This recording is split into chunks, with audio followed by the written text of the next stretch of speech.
Okay, I thought it would be good to do a little video about some of the major changes that I'm suggesting. For one thing, I'm going to start with the most confusing thing, and that's the way that you cited your websites. And you cited a lot from this Ciência Sem Fronteiras.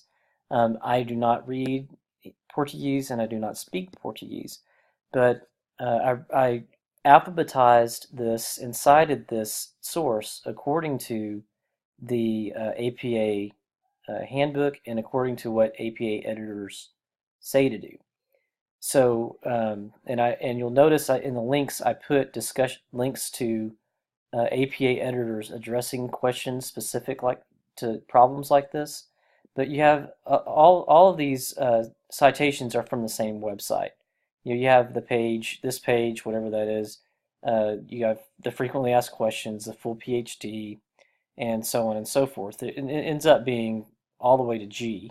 So they're all no dated, no date. So you alphabetize them according to the web page, the first thing that we can alphabetize them by, and we no date them dash A, dash B, dash C, and so on. So every time, and you notice this is out of place.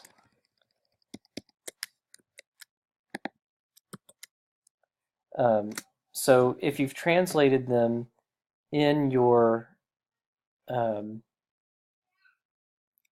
if you translated them already in the text, I did not translate them in the bibliography. And you'll notice after a question mark, there has to be a period. So I cited these in the text as Ciencias Sem Fronteiras, Indy dash whatever, and then they go back um, to the reference list in order to find the rest of the bibliographic information. So that could be confusing, and I think that you should definitely confirm. I double checked everything and made sure that you're referring to the correct source. I compared it to the original dissertation that you sent me, because I even had to come back and add this. I numbered them and alphabetized them A through G, and then I had to delete one because one of them, you had one in Portuguese and one in English for the same reference. And I think it was the this one right here, the frequently asked questions. You cited it both as English and Portuguese. So I had to take that out and renumber them all, and then I had to add this, whatever this is, Pelamundo, and I had added this at the beginning and changed all of them again. So there's a significant chance that there are some incorrect citations, and you also had some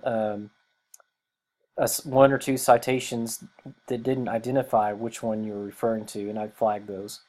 So that's one significant thing that's changed that you're going to notice. Another thing is the way you use et al. And I'm just going to search for that and show you what I'm talking about. I had to do a lot of research to find this. Okay, apparently it counts.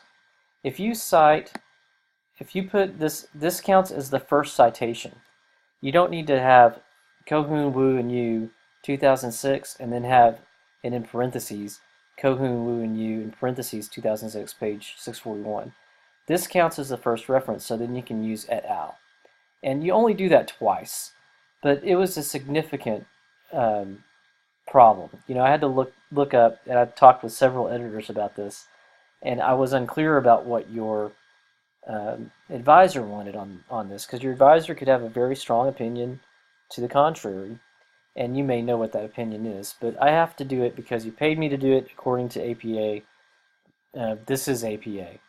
You list, this is the first citation, and then you use et al. So, okay, so that's that. And I made sure that every citation is correct. I checked the spelling and made sure the spelling was correct. I made sure all of the sentences only had one space after each space. I made sure that your past, present, and future verbs were all consistent. And on that note, I noticed that. Well, let's just look at one more of these et al.'s. because there's not very many. So you have the first citation here, and then the second citation uses et al. Now that's fine. I don't think that your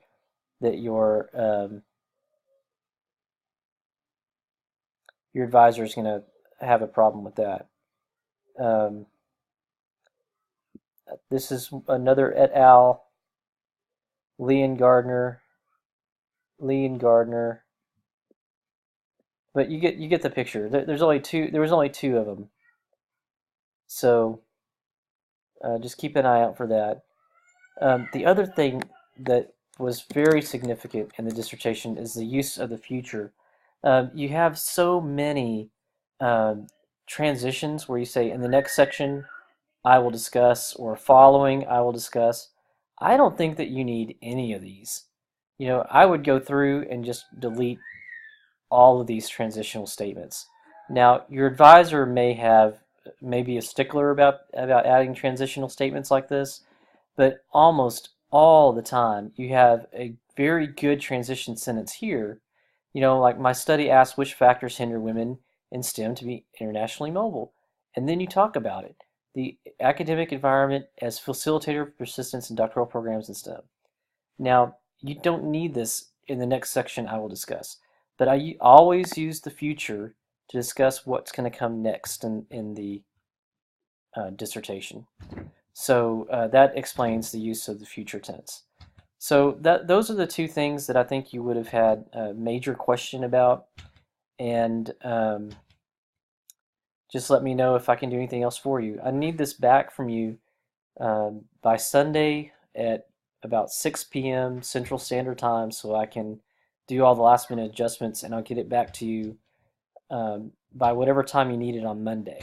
Now, it would be easiest for me to deliver it Monday at noon Central Standard Time, which would be 10 a.m. in California. So if that's doable for you, please let me know, because I'm going to have to do a lot of last minute things, especially if the formatting gets messed up whenever I receive it back from you.